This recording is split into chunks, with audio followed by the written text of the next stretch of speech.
सोमवारी छोड़ी भोरे भोरे गेले माथ में अपना चोनन गेले करे सोमवारी छोड़ी भोरे भोरे गेले माथ में अपना चोनन गेले माथ में अपना चोनन गेले करे सोमवारी छोड़ी भोरे भोरे गेले माथ में अपना चोनन गेले जल चढ़ावे के बेर खूब से हंसले गे जल चढ़ावे के बेर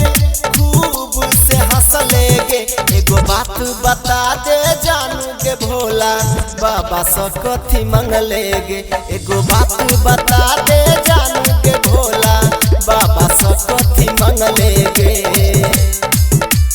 करे सोमवारी छोड़ी भोरे भोरे गेले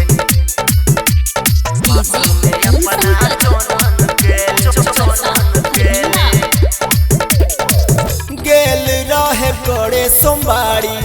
लके भांग धतूर गे पूरा करतो तोहर सपना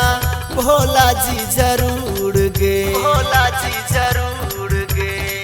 हाँ गेल रहे करे सोमवारी लके भांग धतूर गे पूरा करतो तोहर सपना भोला जी जरूर गे आँखिया टुक के बंद हाथ दूनु जोड़ ले गे आँखिया टुक के बंद हाथ दूनु जोड़ ले गे एगो बात बता दे जानू के भोला बाबा से कथी मंगले गे एगो बात बता दे जानू के भोला बाबा से कथी मंगले गे करे सोमवारी छोड़ी भोरे भोरे गेले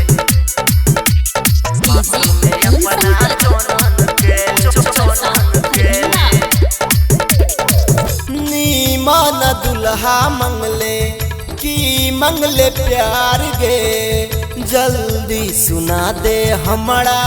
होय नहीं इंतजार गे होय नहीं इंतजार गे हाँ नीमन दुल्हा मंगले की मंगले प्यार गे जल्दी बता दे हमारा होय नहीं इंतजार गे सुनील राजू प्यार कहरो से जन ले गे से राजू प्यार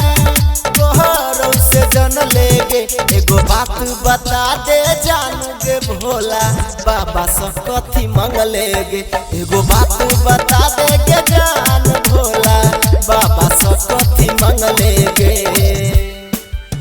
करे सोमवारी छोड़ी भोरे भोरे गेले माथ में अपना चोनन गेले जल चढ़ावे के बेर खूब से हंसले गे जल चढ़ावे के बेर खूब से हंसले गे एगो बात बता दे जानू के भोला बाबा से कथी मंगले गे एगो बात बता दे जानू